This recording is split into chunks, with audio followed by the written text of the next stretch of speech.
Carlos, pero ¿cómo así que cuidar el agua? Si esa agua corre por ahí siempre, yo la he visto que siempre pasa por ahí. Ay, patrón, ¿y quién le dijo a usted eso? ¿Y quién le dijo a usted que el agua es eterna? Recuerde, patrón, una finca con futuro construye y cuida sus venas, que son los caños, las quebradas, los ríos. Deje que aquí le muestro cómo. Porque una finca que cuida el agua es una finca que tiene futuro. Hoy, señores, estamos en el tema, y bien espinoso, el tema de cuidar los cauces de nuestras aguas. Desafortunadamente, me tocó nacer en una generación donde apareció la calculadora. Antes, y cuando estaba en primaria y los primeros años de bachillerato, no teníamos calculadoras.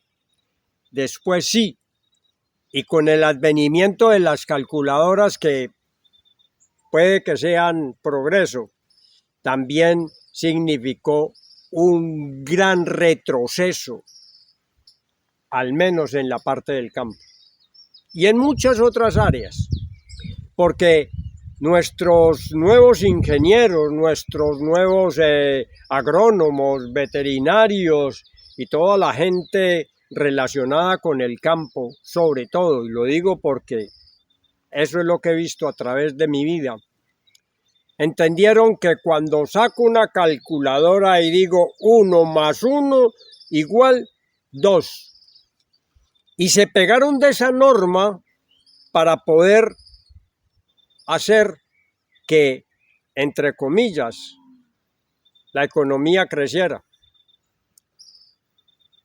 Recuerdo en mi zona de origen, en la zona cafetera, teníamos todos nuestros campos, todas las fincas producían café y al mismo tiempo tenían árboles de guamas, y tenían banano, y tenían plátano, y guineo, y en fin, muchas cosas. Y la finca, en el momento en que dejaba de dar café, entonces estaba dando plátano, entonces venían la cosecha de guamas, de naranjas, de mangos, de mandarinas, y había una constante o un constante flujo de caja dentro de nuestras empresas. Viene esta nueva generación y entonces llega y nos dice lo primero que nos dice: esos árboles dan sombra y quitan espacio al suelo. Y nosotros aquí en Colombia tuvimos una nefasta ley que se llamó la Ley Quinta. Todos los árboles de guamo del país prácticamente se fueron al suelo, se volvieron leña. Entonces, fuera de eso, los árboles de los cafetales pasaron de tener 1,60 m por 2,20 m a ser de metro por metro, porque según la calculadora íbamos a tener el doble de producción. Y resulta que, ¿cuál fue la respuesta del suelo, de la naturaleza, de la tierra? La producción se hundió. No fuimos capaces de producir lo del año anterior. ¿Qué nos tocó? Invertir grandes cantidades de dinero en abonos, en químicos, para poder suplir eso que nos daba el árbol de guama, eso que nos daba el naranjo, el mandarino, el zapote, el aguacate, las matas de cacao que habían. Y eso mismo pasó en nuestros campos con los ganados. Hay que tirar todo ese rastrojo al suelo y cogían esos árboles y métales motosierra. Y llegaban a los caños y hasta donde estaba el agua, ahí tiraban todo al suelo. Y vemos como antes teníamos una cosa que nosotros llamamos aguas veraneras. Cuando llega el verano, se secan. Muchas completamente secas. El agua corre por debajo profunda. En otros casos, se desaparece por tramos y vuelve a aparecer. Pero unos hilos, muy poquitos. Entonces tenemos problemas con el ganado. Entonces tenemos que abrir puertas para que el ganado pueda beber en otros. Entonces le tenemos que llevar agua al ganado. Y todo eso implica que gastos que antes no teníamos, pero que con esa locura que mantiene el ser humano por volverse, entre comillas, más y mejor que la naturaleza y cree saber más que la naturaleza, entonces arrasa con todo y después vienen los ay, ay, ay. Y lo peor y lo más complicado, señores, es que sembrar un árbol y llevarlo a que sea adulto y frondoso vale un cojonal de plata, porque hay que ponerle un cerco, porque hay que sostener el cerco para que el ganado no lo dañe. ¿Cuánto vale solamente los 4 estacones y los 4 hilos de alambre más una alambradora toda hora pendiente de eso? Yo he visto en muchas partes reforestaciones que llevan camionados de árboles y veo que hacen los hoyos y siembran. Y a los 6 meses sueltan el ganado. Y al año me ha tocado ir a ver. No hay un solo árbol. Yo he hecho reforestaciones en todas las partes, en todas las 10 empresas donde trabajé. Hice reforestaciones, porque siempre tuve viveros. Y lo primero que hacía cuando llegaba era averiguar en qué partes habían antes ojos de agua, puntos de agua. Cercaba 1, 2, 5, 10 hectáreas y llena de árboles. Hacia el centro, hacia donde estaba el ojo de agua, árboles que producen agua. Algunos hay muy especiales, ¿ya? Usaba mucho el platanillo, ¿cómo se llama? La iraca, el bijao, ¿ya? Y eso era en cuestión de 2 o 3 años, me tocaba ver correr agua. De todas las tierras donde estuve, de las 10 tierras donde estuve, me tocó ver brotar agua y ver cómo corría y cómo se volvieron otra vez veraneras. ¿Por qué? Porque yo dejaba a lo largo de su cauce 5 o 10 metros de vegetación. ¿Para qué? Para que volviera. Entonces en esos 5 o 10 metros yo le decía a los macheteros y a los fumigadores, no me tocan. Y poníamos mojones para que ellos supieran que de ahí para allá era imposible andar.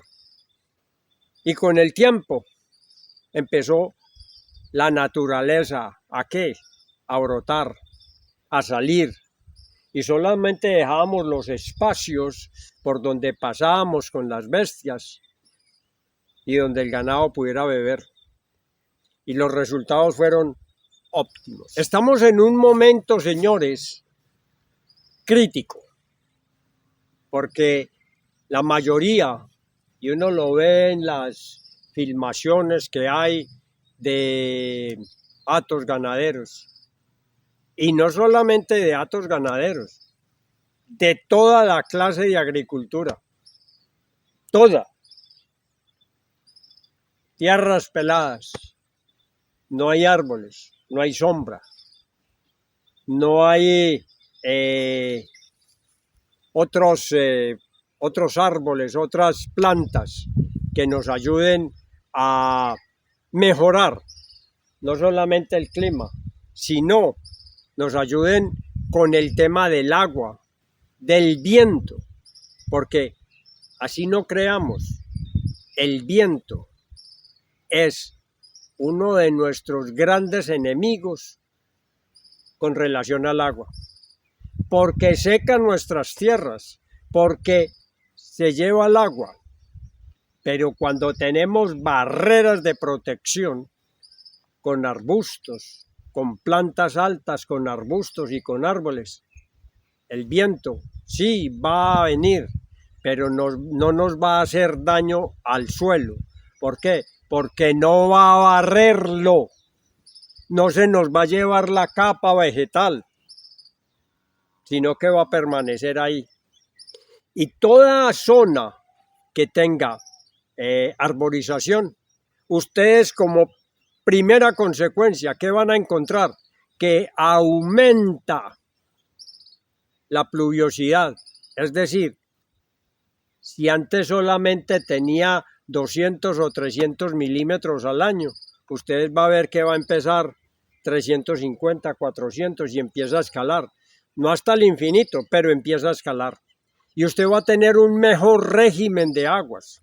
Y usted va a tener, sobre todo, aguas corrientes, limpias, buenas, tanto para usted en su casa de habitación como para sus animales.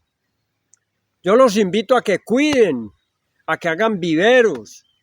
Y cuando hagan viveros, señores, les recomiendo encarecidamente, olvídense por completo de los árboles extraños, de los árboles traídos. No tengo nada en contra de ellos, pero tenemos unos árboles nativos de muchísima mejor calidad que muchos de los árboles que nos han traído. Tenemos en algunas partes unos bosques industriales que, entre comillas, hay que conservarlos porque son importantes en alguna medida, como es la melina, como es la acacia, como algunos otros. Pero tenemos el roble, tenemos el cedro, tenemos el guino, tenemos N mil árboles muchísimo más interesantes, de mejor beta, de mejor calidad y que tienen ese crecimiento ligero como estos árboles industriales. Yo muchas veces miro en algunas empresas rurales que hacen un cercadito de media hectárea y siembran a 3 o a 4 metros melina o acacia para el ganado, o teca. Y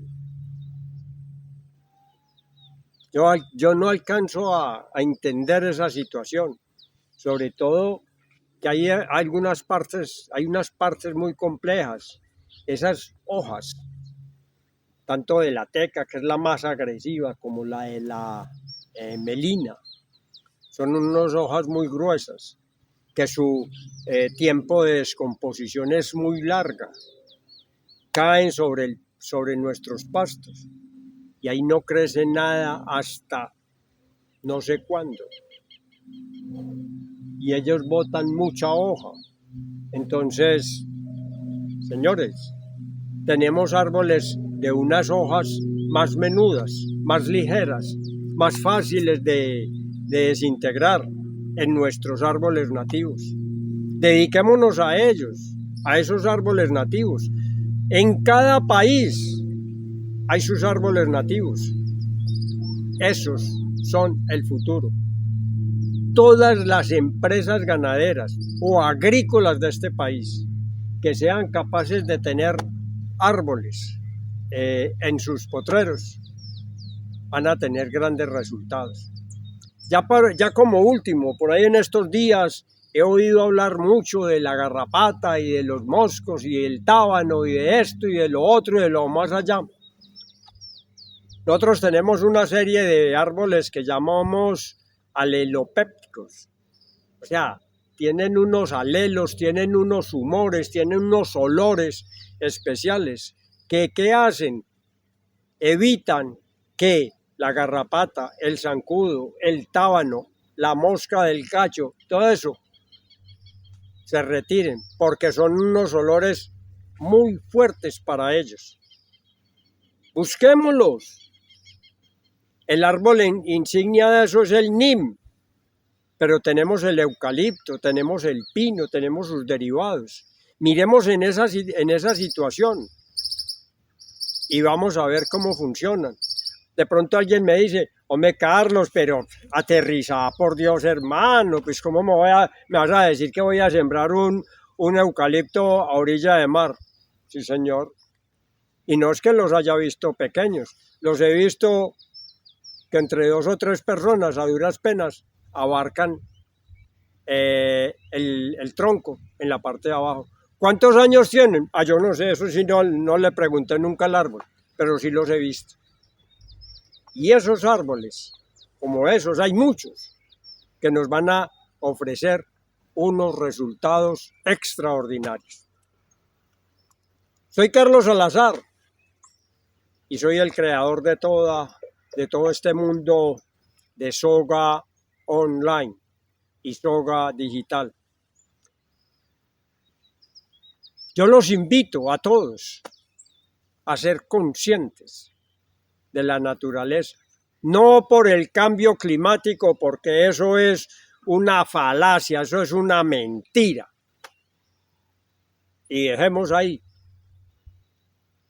Pero cada uno haciendo una pequeña contribución allá en su terreno, sembrando unos árboles, organizando una cuenca, vamos a ver cómo toda esta naturaleza cada día va a ser mayor. Y sobre todo, ¿por qué razón? Porque en este momento, con tanto CO2 que hay, tanto que lo critican y lo satanizan, es el momento en que mayor productividad hay en árbol.